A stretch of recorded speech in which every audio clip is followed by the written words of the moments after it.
Last topic है ये electrochemistry का, कोरोजन ऑफ मेटल। अगर सिंपल वर्ड्स में बात करें, आपको पता भी होगा कोरोजन का मतलब, शायद पता हो आपको, आपने corrosion of rusting of iron तो सुना होगा।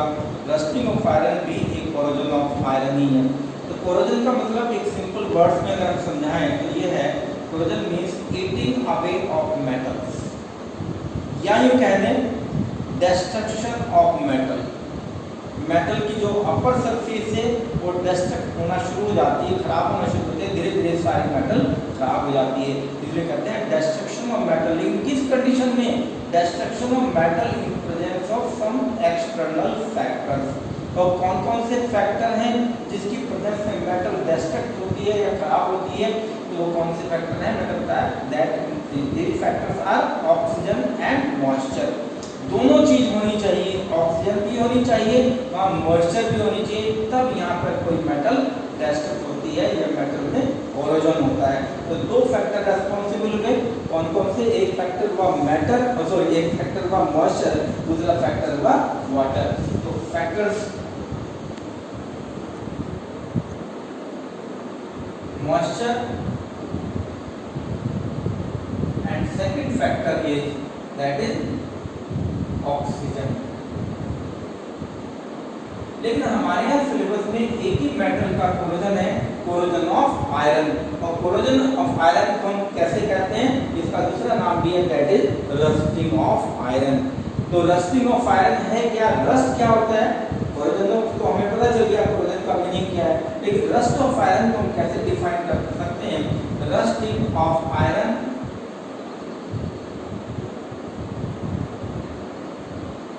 क्वेश्चन है व्हाट इज रस्ट? रस्ट है क्या? Rust is a reddish brown layer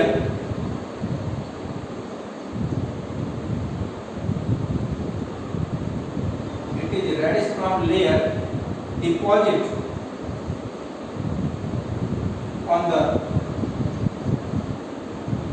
surface of iron metal।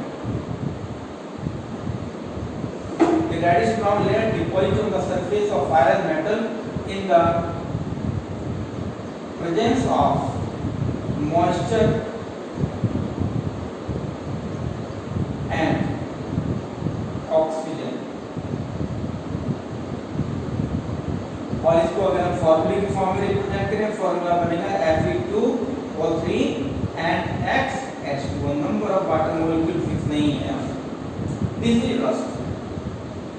अब how does rusting take place on the surface of iron?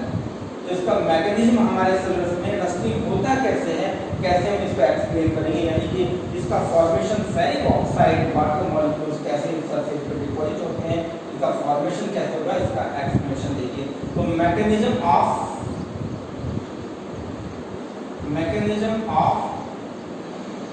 Rusting of iron, mechanism of rusting of iron. देखिए basically rusting का जो formation, rust का formation है, ये electrochemical reactions से शुरू होता है।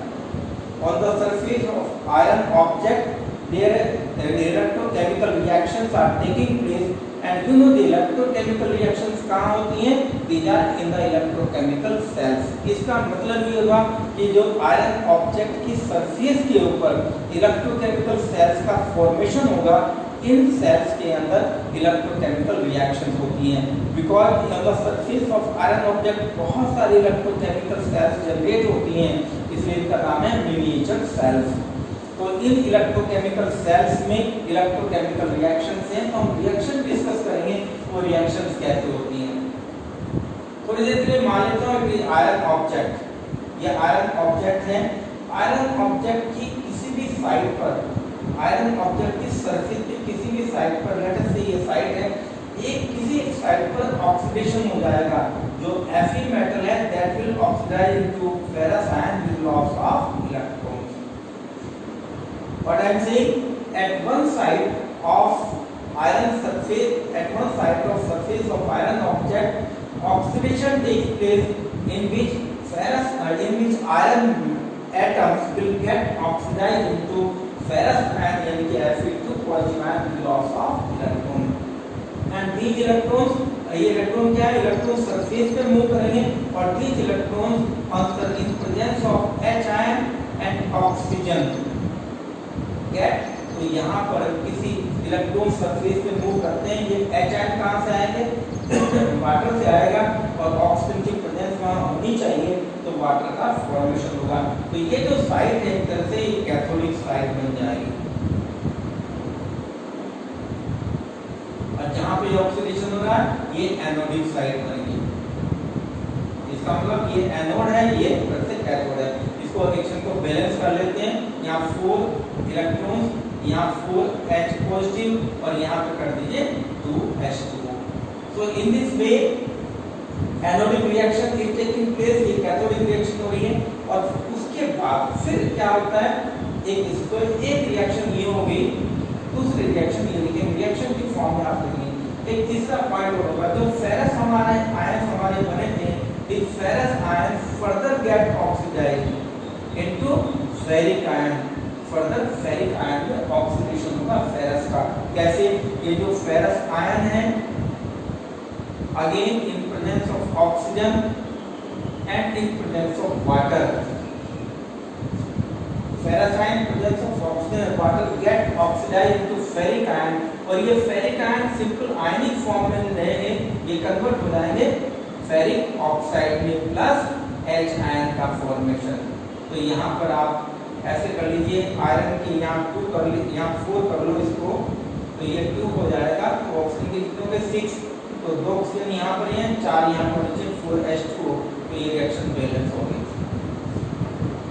So in this way पहला स्टेप क्या हुआ at one side रिपीट कर रहा हूँ point at one side of iron surface iron get oxidized with loss of electron and these electrons are moving on the surface in presence of H and oxygen the reduction takes place and there is formation of water and further the ferrous ion further get oxidized into ferric ion in presence of oxygen and water to give ferric oxide and with release of H ion. These ferric oxide ions actually they absorb water molecule या कि ये react with water molecule और number of water molecule fix नहीं है यहाँ पर इसलिए हमने फॉर्मूला लिखा है F2O3XH2O this is the rust.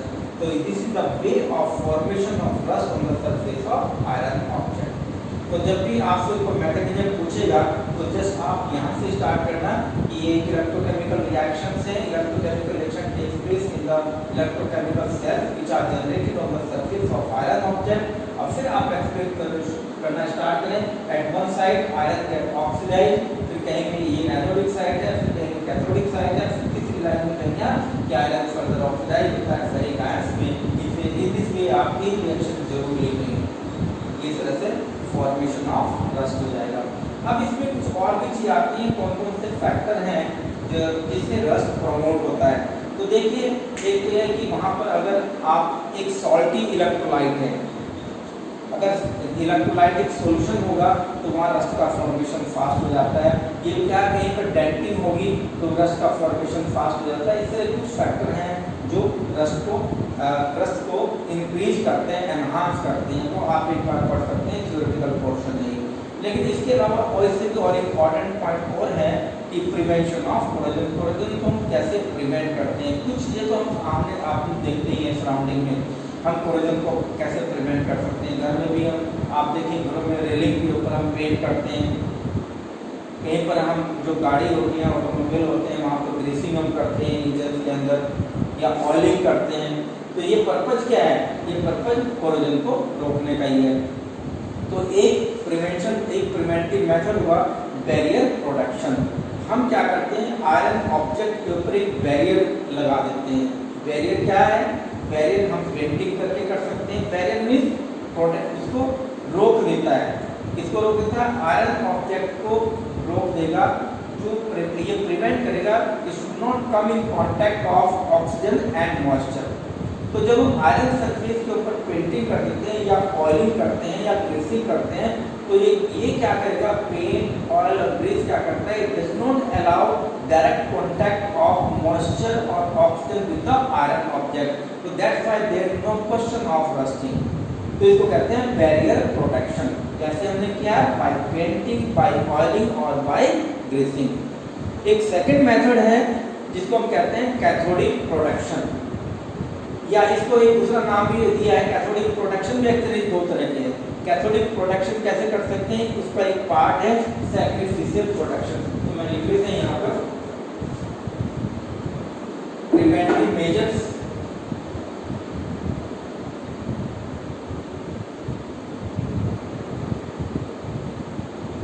Preventive measures में एक हुआ बैरियर प्रोटेक्शन,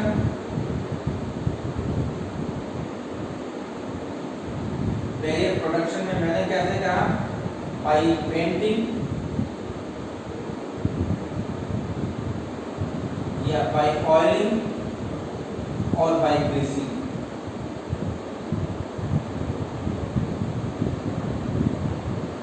ओके, दूसरा है मैंने कहा कैथोडिक प्रोटेक्शन।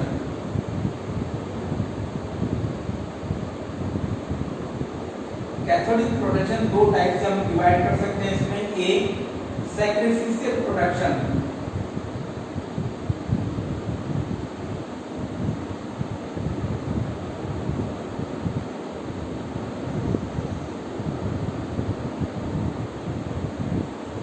हम क्या करेंगे, आयरन ऑब्जेक्ट जिसको हमने प्रोटेक्ट करना है उसकी सरफेस के ऊपर एक ऐसी मेटल का लेयर चढ़ा देते हैं, डिपॉजिट कर देते हैं जो आयरन से ज्यादा रिएक्टिव हो।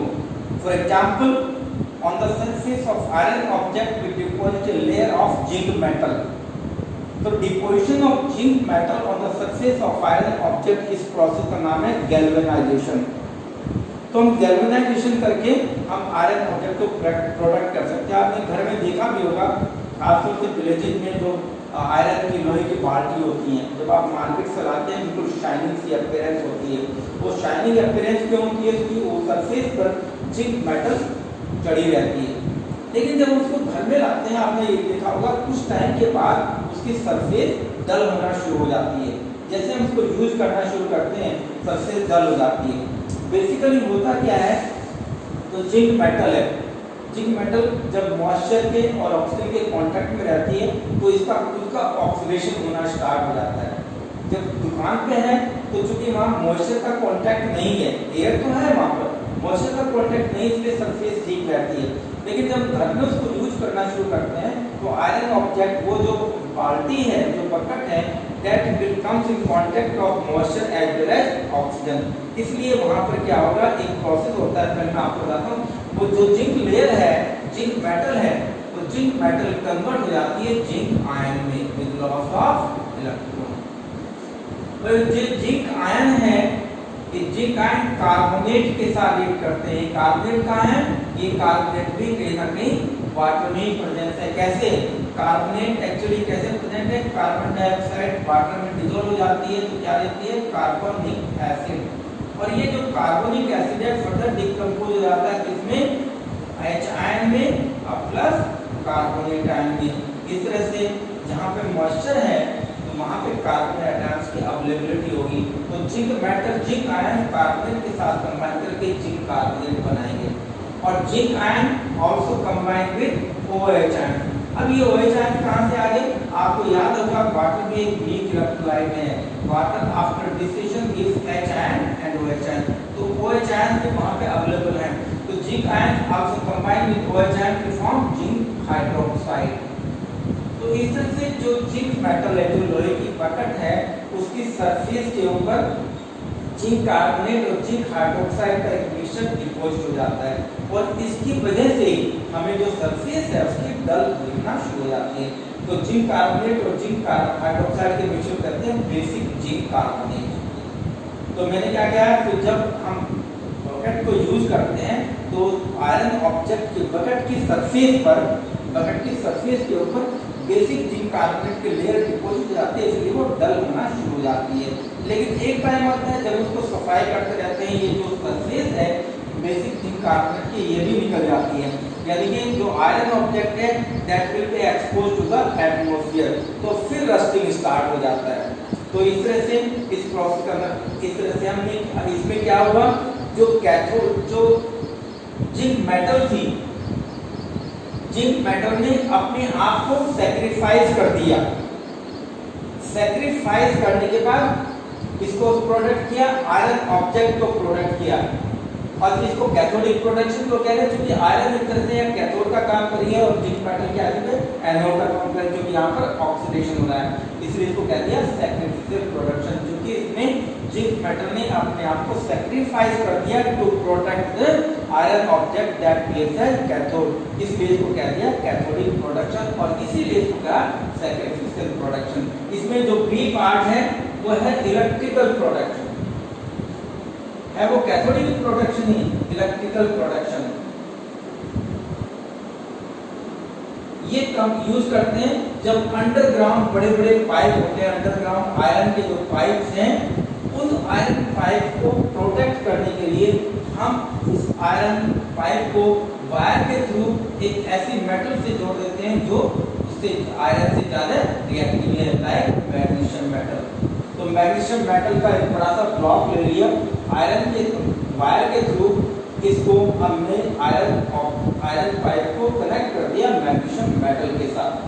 तो जब ये कनेक्शन होगा तो मैग्नीशियम ज्यादा रिएक्टिव है तो मैग्नीशियम का ऑक्सीडेशन हो जाएगा, it will give magnesium ion plus loss of electron, यहाँ 2 इलेक्ट्रॉन का लॉस हो जाएगा। ओके, अब ये इलेक्ट्रॉन कहाँ जाएंगे, इलेक्ट्रॉन एनोड से कैथोड पे जाएंगे, इलेक्ट्रॉन यहाँ पे आएंगे और यहाँ पे क्या होगा, ये जो इलेक्ट्रॉन्स हैं ये H आयंस की प्रेजेंस में और ऑक्सीजन की प्रेजेंस में यहाँ पर इस पर क्या हो जाएगा, वाटर का फॉर्मेशन होगा। तो electron in presence of H and oxygen water का फॉर्मेशन करेंगे, यानी कि यहाँ पर रिडक्शन हो रहा है, लेकिन रिडक्शन आयरन ऑब्जेक्ट है, यानी कि आयरन पाइप की सरफेस पे रिडक्शन हो रहा है, आयरन का रिडक्शन नहीं हो रहा है यहाँ पर। ठीक है, इस तरह से आयरन ऑब्जेक्ट यहाँ प्रोटेक्ट हो जा रही है, लेकिन मैग्नीशियम मेटल यहाँ कंज्यूम हो रही है। तो कुछ टाइम के बाद क्या होगा, मैग्नीशियम को आपको जब ये पूरा कंज्यूम हो जाएगा इसको रिप्लेस करना पड़ेगा। तो ये रिप्लेसमेंट हम करते रहते हैं अगर इसको हमें प्रोटेक्ट करना है तो यहाँ पे हमने प्रोडक्शन किया, किसका, कैथोड का प्रोडक्शन किया, लेकिन कैसे, बाय इलेक्ट्रिकल मेथड, इसलिए कह दिया इसको इलेक्ट्रिकल प्रोडक्शन। तो एक लास्ट मेथड और है, that is third anti rust solution. कुछ ऐसे सब्सटेंस हैं खासतौर से फॉस्फेट के anti rust solution, alkaline chromium salt और फॉस्फेट, हम एल्कलाइन क्रोमियम फॉस्फेट ले लेते हैं। तो इस तरह के साल्ट को यूज करके हम आयरन ऑब्जेक्ट को प्रोडक्ट करेंगे। हम ये सॉल्ट सॉल्यूशन लेंगे, उसमें आयरन ऑब्जेक्ट रख देते हैं तो प्रोडक्ट हो जाती है। कैसे प्रोडक्ट हो जाती है, तो जो एल्कलाइन मीडियम है वो वाटर के HI के साथ कंबाइन करके वाटर बना लेगा, तो वो इस तरह से HI की अवेलेबिलिटी नहीं होगी रस्टिंग के लिए। दूसरा, जो आयरन सरफेस के ऊपर जो फॉस्फेट की लेयर डिपॉजिट हो जाती है, वो फॉस्फेट की लेयर उसको प्रोटेक्ट करती है। तो in this way by using the anti rust solution we can protect iron object. So these are the main 3 methods for production of iron object from rusting: barrier production, cathodic production and anti-rust solution. तो अब इसके बाद हम next unit start करेंगे, next that is the chemical kinetics, next unit. Okay, thank you.